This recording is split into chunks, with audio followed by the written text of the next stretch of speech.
right next to the artwork.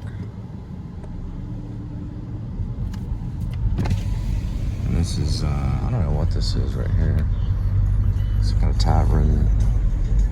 This is all a strip of bars right here. If you're into that, you just go to this road. Or you're South Main, Nickel City, all the way through. Bar after bar after bar. Bar heaven. All through here.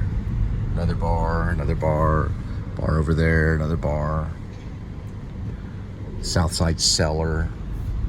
That's a bar. There. Another Mexican cuisine. Stage, looks like Graphic Productions. It's a taco truck right over that way.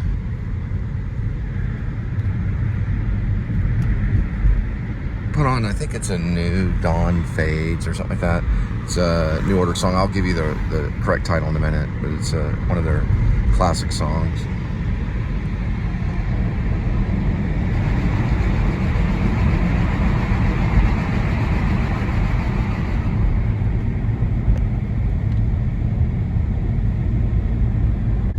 Alright, so I did look up a few different pronunciations for B-E-A-U-X. It's a style of art.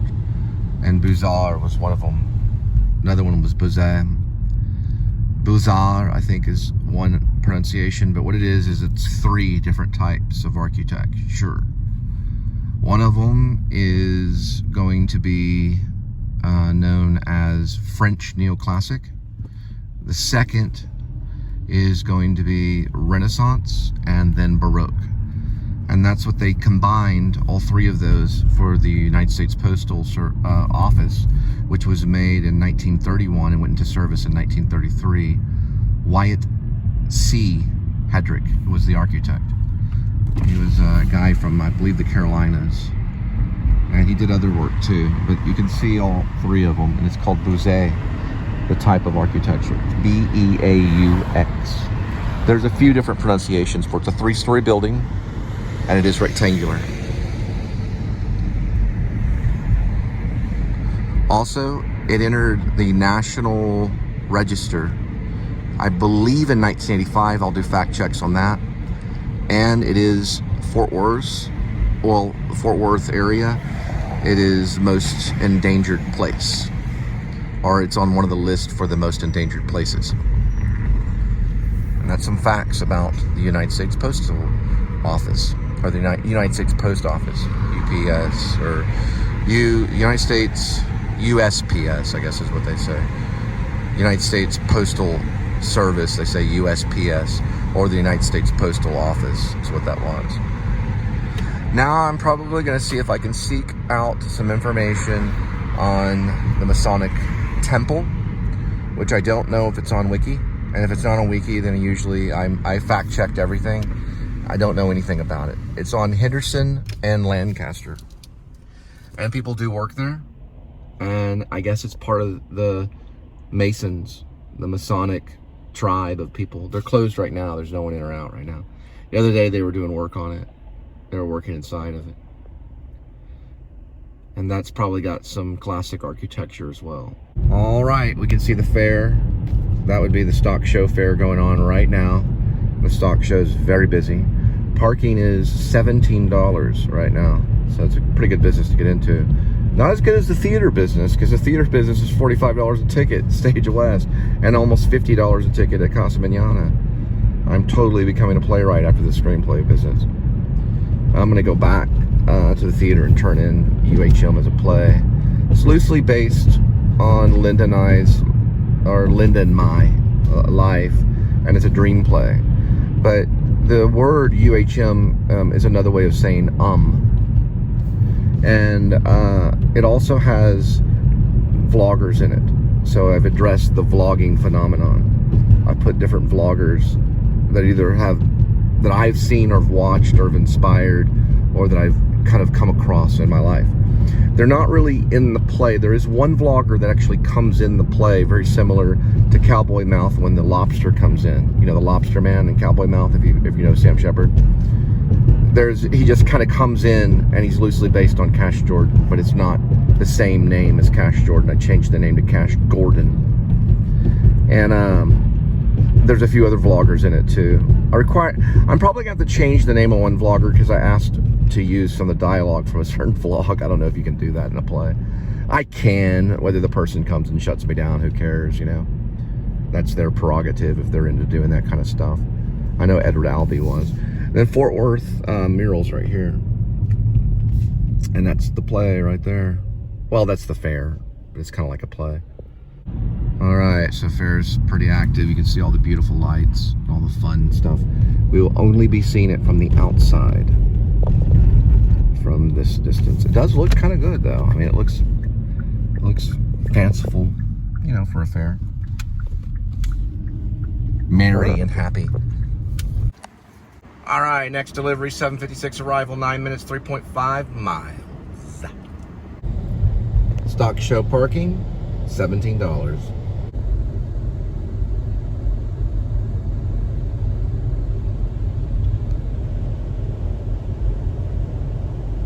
I think this one's going to the palm reader or psychic. So I could be wrong about it, but we'll figure it out in just a minute.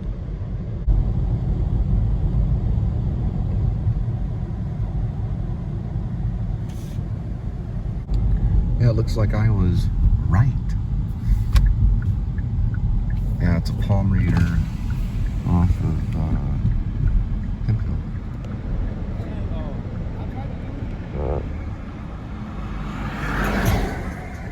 They'll probably do online readings as well.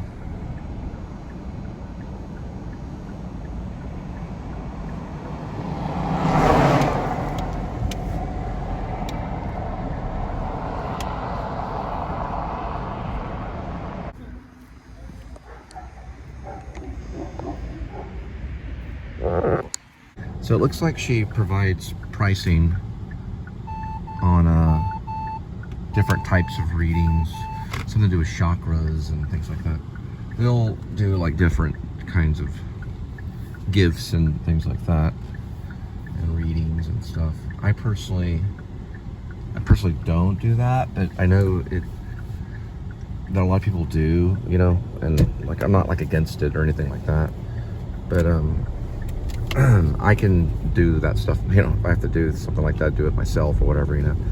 I have met some other palm readers, like I met one in Ohio when I was studying mime, and she taught me a little bit about it, how it's connected with the constellations and the stars, and astrology is a big deal on it.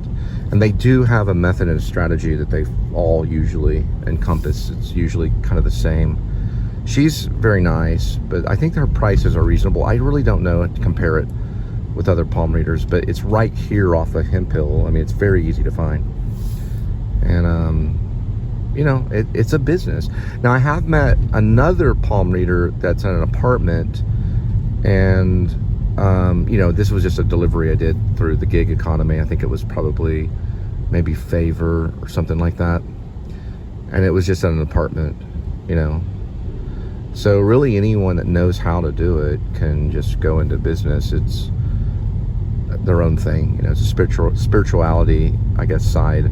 I don't know if they're protected through the line of church and state. I don't really know how that works in their business. I think it's just like a business like anything else. But there is a connection to spirituality, which is also a religion too. So I don't know how they deal with that. But they operate, and they're, you know, got a big open sign. You know, fireplaces in there, and there's like stuff on the walls, you know, about how they do the readings. So it's you know, I probably wouldn't subscribe to it, but maybe, you know, I don't know. I just, when I was younger, I was kind of raised around a little bit of it. So my aunt would go to them, and it's like a Dallas thing. And I don't know. I mean, there's people who are like highly against it, you know, but I'm not really that way. I think it's wrong to persecute anybody really for anything, you know. I think it's wrong. And I know people have their eccentric things, you know, and their beliefs, and they have the right to do that. I have mine. Everybody has their beliefs, and that's just part of what makes our country great, you know. people have the right to believe whatever they want to. Now, when I met Billy Bob, and he's coming to town, he's doing a movie called Landman, which is about the oil industry. He says it's great writing. He'll be doing some of that in the TCU area. His mother was a psychic, and he completely believes in it. EEG or something, he calls it something. And he talked about it a little bit. He did a movie called The Gift, which I got to talk to Billy Bob about. And he said he just kind of like the script kind of wrote itself. He just had to keep up with it. And what he told me is when he writes a script, he doesn't like to change anything. And I completely 100% agree with that, although I'm a rewriter. But he feels like he writes it, it's good to go, and he moves forward. And that's how he wrote The Gift. And it's a very good story. Because he feels like once you change one thing, then it changes a lot of the other things. And he's right about that, when you go back to rewrite. But there's a lot of writers out there that believe in rewrites. He doesn't, but he's doing something called Landman. It's about the oil industry.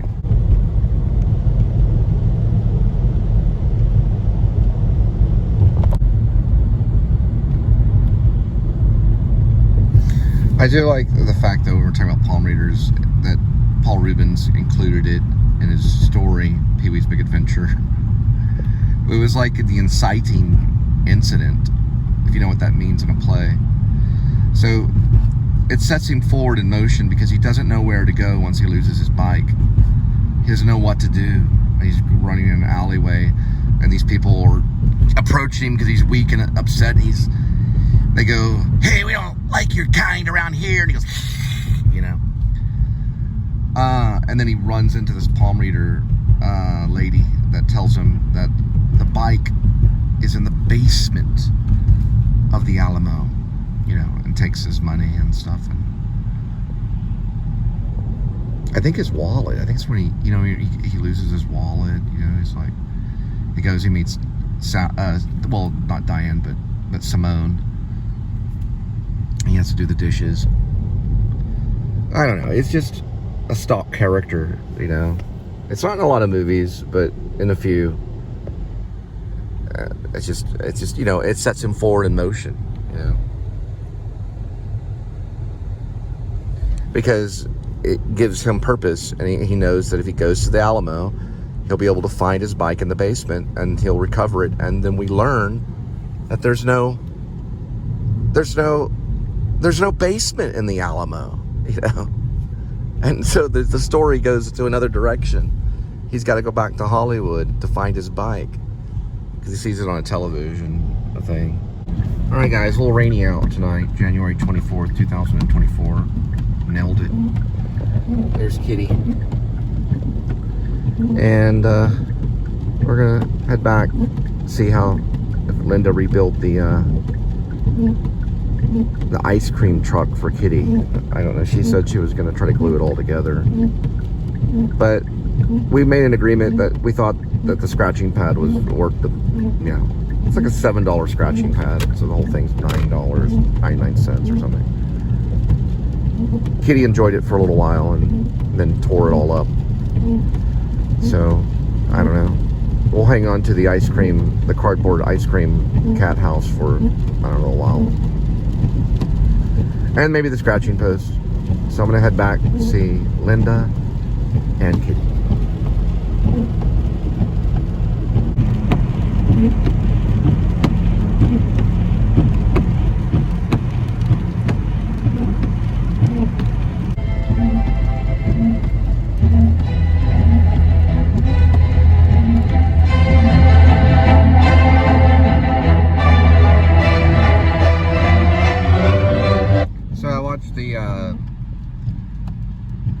I guess it was like the making of The Shining, and I've never seen an actor more in character than Jack Nicholson. The whole documentary, he was pretty much Jack Torrance. It was very scary, and there was a couple of scenes in there that were very weird. If you watch it, it's on YouTube. There's a scene, it's very quick, if you gotta watch it. It's Jack Nicholson playing Jack Torrance, sitting right next to Stanley Kubrick, and then right next to Stanley Kubrick is Shelley Duvall, and they're like both in character. I don't know if they were doing an exercise or what was going on, but Stanley Kubrick is slightly smiling. Jack Nicholson looks like he's in that drool, crazy state, right? And then Shelley Duvall is like, she looks terrified, but it wasn't part of the movie. They were just sitting next to Stanley Kubrick. It was very strange. Anyway, you got to watch the making of The Shining. It's very strange. And like Nicholson is like running in place, the upstairs sequence. They did a lot of that because they talk about it in the documentary. And Shelley Duvall talks about the sequence where she was running in place. So I think he did it because he wanted their heart rates to be up and there to be like a heightened energy, right? And then there's scenes like where Kubrick is like running behind the camera. And you know how large Kubrick was. And then the other guy from Barry Lyndon.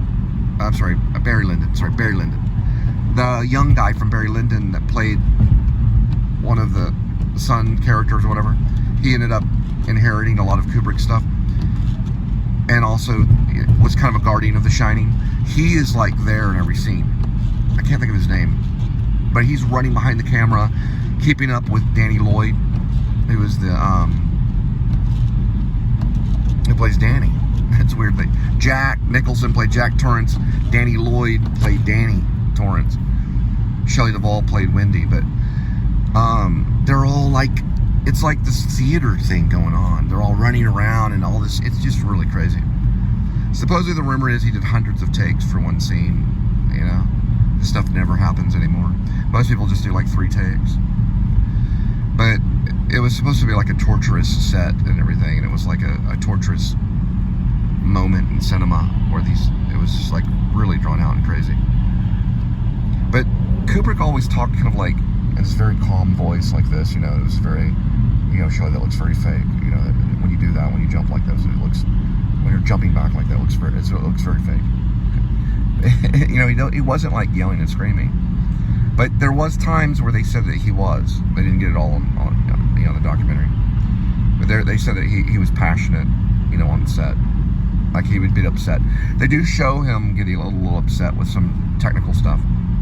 And then, you know, he gets on to Shelley Duvall because of the snow machine and all that kind of stuff. Just check it out. It's a documentary.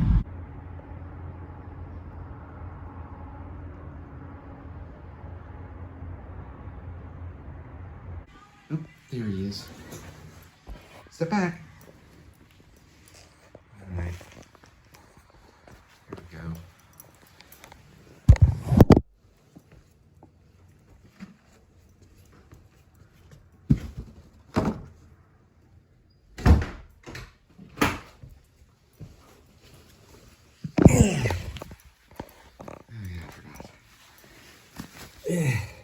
Hello. Yes, I'm here. So did he play in the ice cream truck?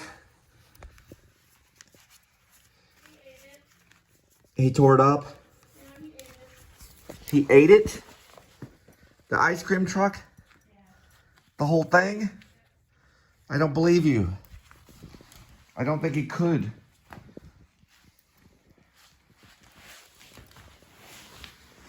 Watch out, kitty.